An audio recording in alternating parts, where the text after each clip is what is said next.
ایسے ہی میں عرض کرنا چاہتا ہوں، یہ قرآن پڑھنے کا طریقہ یہ ہے، موبائل جس کام کے لیے ہے اس کام کے لیے ہے، قرآن پڑھنے کا طریقہ جو ہے وہ ایک الگ چیز ہے۔ آپ اس کے دونوں کو جمع کر کے کیوں آپ خوش ہو رہے ہیں؟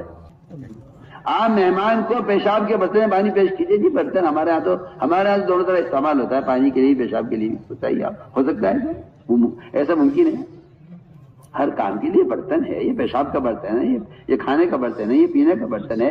ایسے ہی میں عرض کرنا چاہتا ہوں، یہ قرآن پڑھنے کا طریقہ یہ ہے، موبائل جس کام کے لیے ہے اس کام کے لیے ہے، قرآن پڑھنے کا طریقہ جو ہے وہ ایک الگ چیز ہے۔ آپ اس کے دونوں کو جمع کر کے کیوں آپ خوش ہو رہے ہیں اور کیوں آپ اس کی کوشش میں ہیں کہ ایسا بھی ہو سکتا ہے؟ قرآن پڑھتے پڑھتے جو تصویریں آ جائیں گی یا کوئی چیز آ جائے گی، میں کہتا ہوں کچھ نہ آئے، دیکھنے والے لوگ کہیں گے مسجد میں بیٹھ کر موبائل سے کھیل رہا ہے، حالانکہ آپ قرآن پڑھ رہے ہیں۔ تہمت کی جگہ سے بچے گا تو ویسے بھی حکم ہے، مگر کیا کریں؟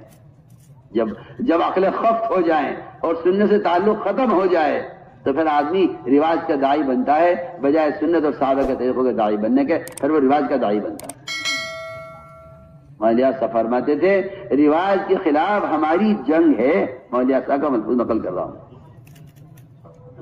رواج کے خلاف ہماری جنگ ہے۔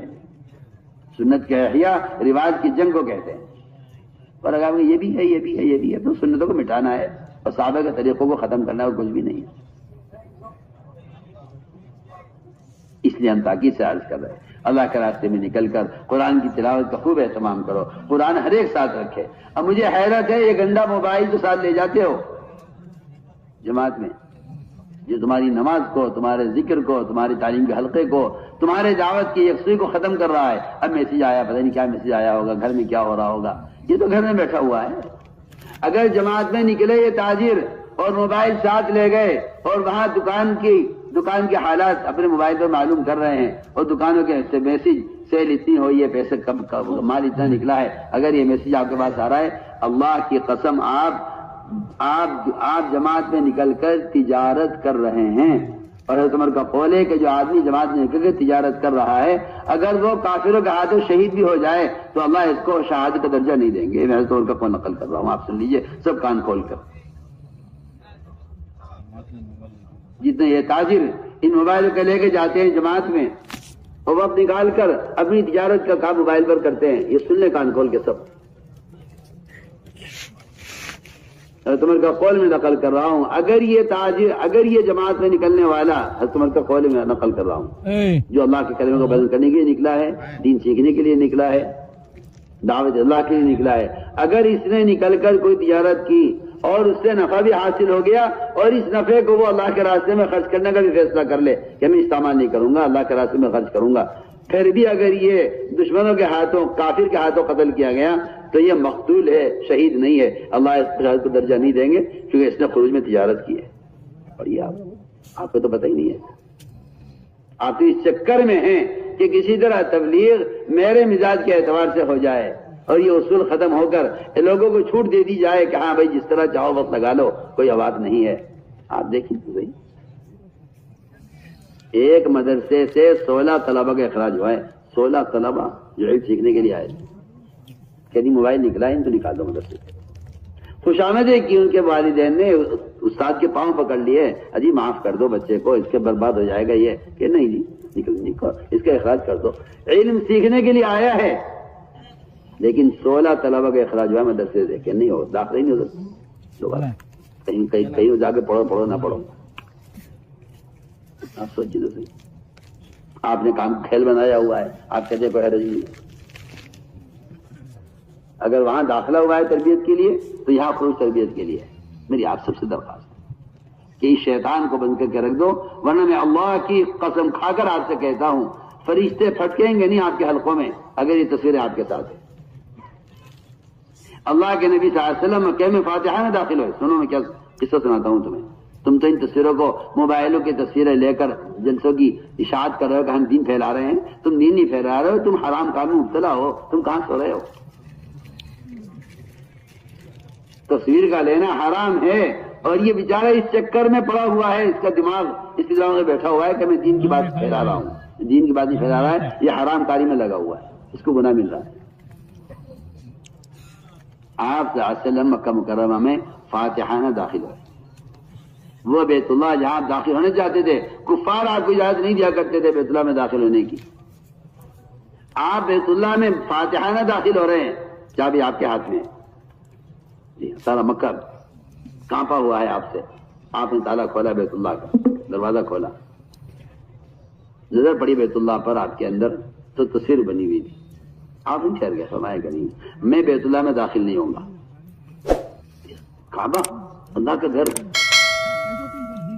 اتنی مدت اور تمناؤں کے بعد آج مکہ فتح ہوا ہے.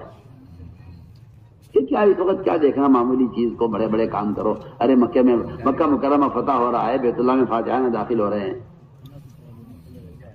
کفار نے اندر جو تصویریں بنائی ہوئی تھی، آپ ساتھ سے وہیں ٹھہر گئے، فرمایا میں داخل نہیں ہوں گا. آپ کو تو پرواہ نہیں ہے. آپ کو آنکھوں پر تو جواز کی پٹی باندھ دی گئی ہے کہ یہ بھی جائز ہے، یہ بھی جائز ہے، یہ بھی جائز ہے، کرتے رہو جو چاہو تم. آپ نے کبھی سنت کو اٹھا کر دیکھا نہیں ہے نا. آپ تو تعویلیں کرتے ہیں نا جھوٹی، تاکہ حرام چیزیں حلال ہوں اور فساد کی چیزیں امت میں عام ہوں. اس لیے آپ اس چکر میں پڑے ہوئے ہیں کہ کہیں دلیل مل جاوے جواز کی. آپ صلی اللہ علیہ وسلم بیت اللہ کے دروازے پر کھڑے ہو گئے، اندر داخل نہیں ہوئے. حضرت عمر نے پوچھا کیا بات ہے یا رسول اللہ، کیوں نہیں داخل ہو رہے؟ فرمایا اندر تصویر ہے، میں یہاں داخل نہیں ہو سکتا. اللہ کا گھر بیت اللہ. حضرت عمر رضی اللہ عنہ فرمایا میں ابھی صاف کرتا ہوں، ٹھہر جائیے آپ. عمر رضی اللہ عنہ گرم پانی لائے اور اون لائے، اور اون اور گرم پانی سے فرمایا آپ باہر بیٹھ کے انتظار کیجئے، میں اندر سے صاف کرتا ہوں. اون لیا اور گرم پانی لیا حضرت عمر نے، اور سارے بیت اللہ کی دیواروں سے تصویروں کو صاف کیا. جب سب مٹ گئیں فرمایا آپ تشریف لائیے، تصویریں صاف ہو گئی. آپ جائیے نمرہ کے گھر میں، ان کے گھر میں آپ تصویریں لٹکی دیکھیں گے. فلاں ڈی آئی جی میرے یہاں آئے تھے، میرے ساتھ تصویر کھنچوائی تھی، دیکھو میری عزت اس میں ہے، ڈی آئی جی کے ساتھ بیٹھا ہوا ہوں، وزیر اعظم کے ساتھ میرا سفر ہوا تھا، دیکھیے تصویر لٹکی ہوئی ہے. تیرے گھر میں فرشتے نہیں آتے تو عامروں کے چکر میں پھر رہا ہے، کسی نے سیر کیا ہے. تیرے گھر کو شیاطین نے اڈا بنایا ہوا ہے، فرشتے تیرے گھر میں پھٹکتے نہیں ہیں. تو کس چکر میں ہے، کس خیال میں؟ میں کچھ کہنا چاہتا ہوں آپ، میں کیا کہوں گا آپ سے؟ مسلمان دین کو خود مٹا رہا ہے. جو دین کا علم بردار ہیں انہی کی زبان سے آپ وہ جملے سنیں گے جس سے جو دین کے بالکل خلاف ہوگا. آپ کہیں گے کیا کریں، مجبوری ہے تو اس کی ضرورت ہے. اس لیے ہم تاکید سے آپ سے کہہ رہے ہیں کہ اللہ کے راستے میں نکل کر قرآن اپنے ساتھ رکھو، قرآن میں دیکھ کر پڑھو. جس میں آتا ہے کہ جو اللہ کے راستے میں نکل کر 1000 آیت تلاوت کر لے، اللہ تعالیٰ اس کا نام انبیاء، صدیقین، شہداء، صالحین کی جماعت میں لکھ دیتے ہیں. یہ حدیث یہ صرف جماعت میں قرآن پڑھنے کی ہے. اگر آپ بیت اللہ میں بیٹھ کر پوری زندگی بھی تلاوت کر لیں تو یہ فضیلت حاصل نہیں ہوگی. یہ فضیلت صرف اس کے لیے ہے جو اللہ کے راستے میں نکل کر تلاوت کرے. کیوں؟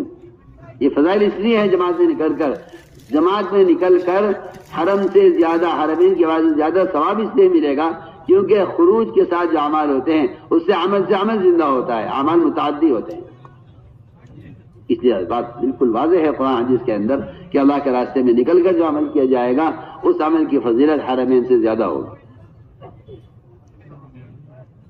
صاف روایتوں کے اندر فضل اللہ مجاہدین القائدین اجر عظیمہ، اللہ کے راستے میں نکل کر عمل کرنے والوں کا درجہ بے حد عمل کرنے والوں سے اونچا ہے. بے شمار حدیثیں اور بے شمار روایتیں آپ کو مل جائیں گی اس متعلق کہ اللہ کے راستے میں نکل کر عمل کی فضیلت حرمین کی عبادت سے افضل ہے.